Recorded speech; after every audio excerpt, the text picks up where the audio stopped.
tầng, 2 tầng, 3 tầng, 4 tầng, 5 tầng. Khá là tốt tổ.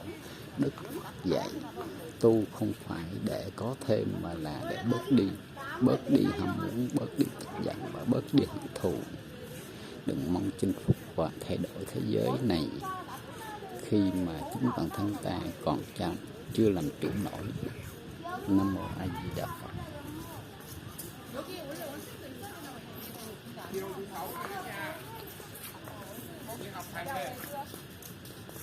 Nơi này nó thờ thấp tổ.